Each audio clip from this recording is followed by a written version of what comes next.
Mister attitude Raavan part 3. ఉదయం ఆయు villa.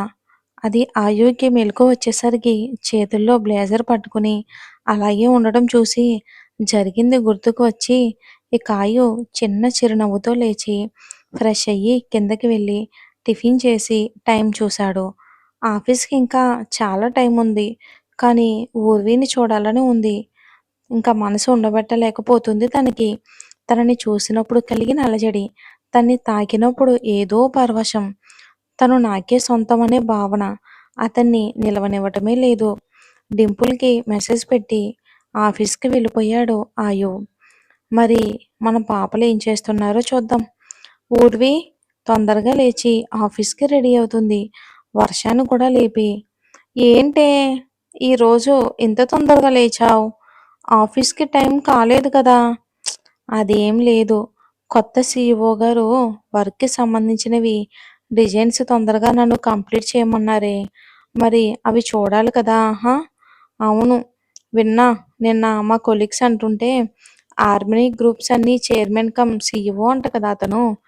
హ్మ్, ఓకే అని ఫ్రెష్ అయ్యి ఇద్దరూ కలిసి టిఫిన్ చేసి ఆఫీస్కి వెళ్ళిపోయారు. గేట్ ముందు కారు ఆపింది. కారు దిగుతున్న ఊర్విని ఒక్కసారి పైనుండి కింద దాకా చూసింది. చూడటానికి బ్లాక్లా అనిపించే థిక్ గ్రీన్ కలర్ డ్రెస్సెస్, ఒక చేయికి వాచు, ఇంకొక చేయికి గ్రీన్ కలర్ గాజు, మ్యాచింగ్ చెవి జుంకాలు, తెల్లని పాలలాంటి శరీరానికి ఇంకా కాంతిని తెచ్చింది. బాయ్ చెప్పి వెళ్తున్న ఊర్విని పిలిచి వంగమని చెప్పి బుగ్గపై ముద్దు పెట్టుకుని కార్ని ముందుకు పరుగులు పెట్టించింది. దొరికితే కొడుతుందేమోనని వర్ష. చిన్నగా నవ్వుకుంటూ బొగ్గ తుడుచుకుంటూ లోపలికి వెళ్ళిపోయి వెనక్కి చూసింది ఊర్వి. వీళ్ళ కారుకి కొంచెం దూరంలో ఆయు కారులో నుండి చూస్తూ ఉన్నాడు. ఆయు కొంచెం దూరంగా ఉండటం వలన కారులో ఎవరున్నారో చూడలేదు మన బాబు.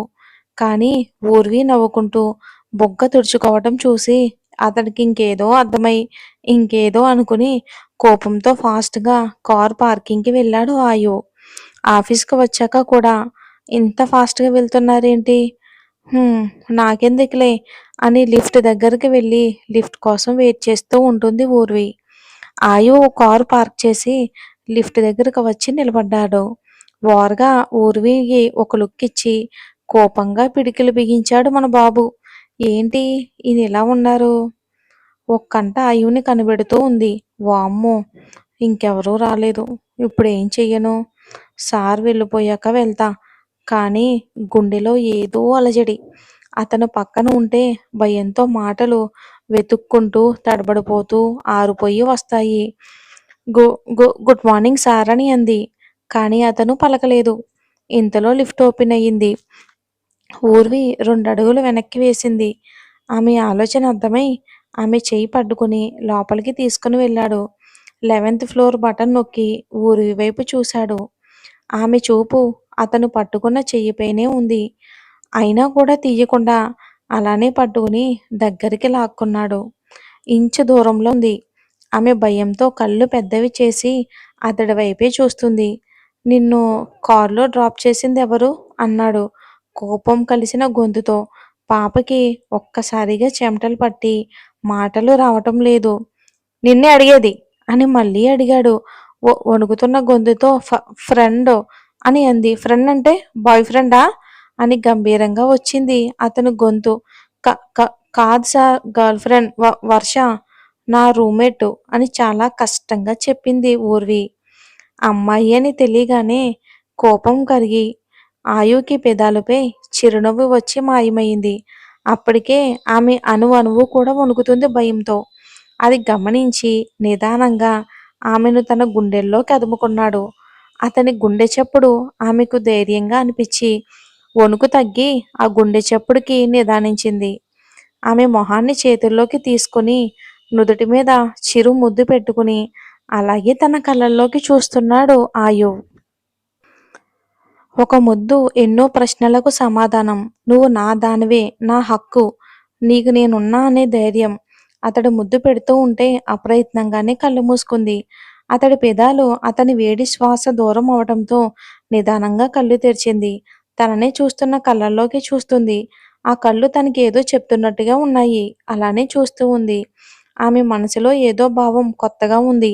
లిఫ్ట్ ఓపెన్ అయిన సౌండ్ రావటంతో ఈ లోకంలోకి వచ్చారిద్దరూ. ఊర్వి ఆయు నుండి దూరం జరిగి పరుగులాంటి నడకతో తన క్యాబిన్‌లోకి వెళ్ళింది. తను వెళ్తూ ఉంటే చూసి నవ్వుతూ తన క్యాబినెట్‌కి వెళ్ళిపోయాడు ఆయు. ఏంటి నేను అలా ఉండిపోయాను? అతని చూపులో ఏదో మాయుంది అని అనుకుంటూ తన నుదుటి మీద చేత్తో తడుముకుంది ఊర్వి. ఇదేంటి ఇలా అయిపోయాను? ఊర్వి ఏమైందే నీకు?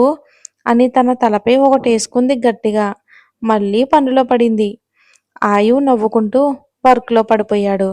ఇక ఆఫీస్ టైం అవుతూ ఉంటే ఒక్కొక్కరుగా అందరూ వస్తున్నారు. ఊర్వి తన టీం వాళ్ళకి వర్క్ గురించి ఎక్స్‌ప్లెయిన్ చేసింది. ఎవరి పనిలో వాళ్ళు బిజీగా ఉన్నారు.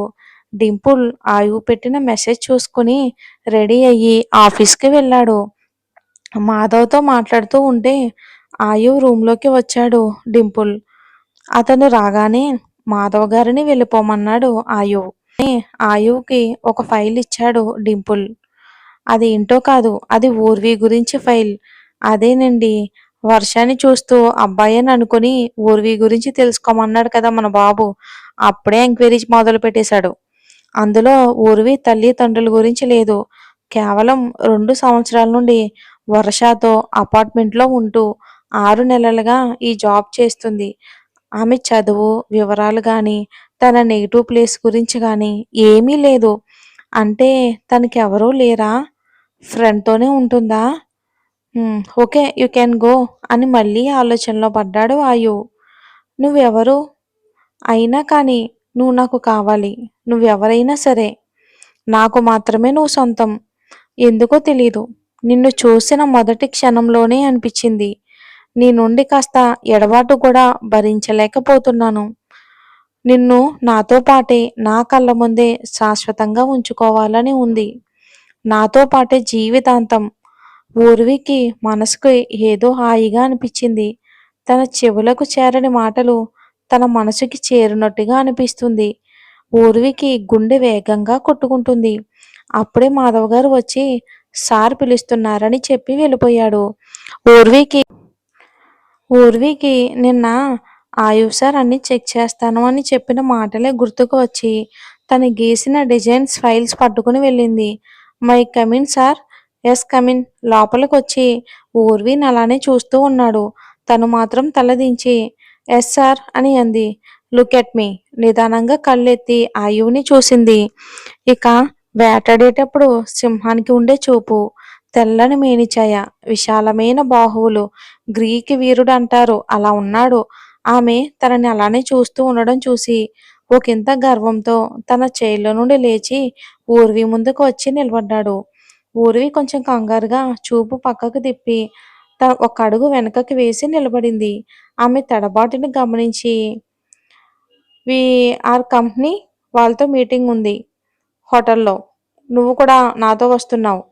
రెడీగా ఉండు. ఇంకో 10 నిమిషాల్లో స్టార్ట్ అవ్వాలి అని చెప్పి తన చైర్లోకి వెళ్ళి కూర్చున్నాడు. మీటింగ్‌కి నేనెందుకు? అసలు నాకు కన్‌స్ట్రక్షన్ స్టీల్ గురించి ఏం తెలుసు? అవి నన్నెందుకు రమ్మంటున్నారు అయినా? అని మనసులో అనుకుంటుంది ఊర్వి. చిన్నగా సార్ అని పిలిచింది. తల పైకెత్తి చూశాడు ఏంటి అన్నట్టు.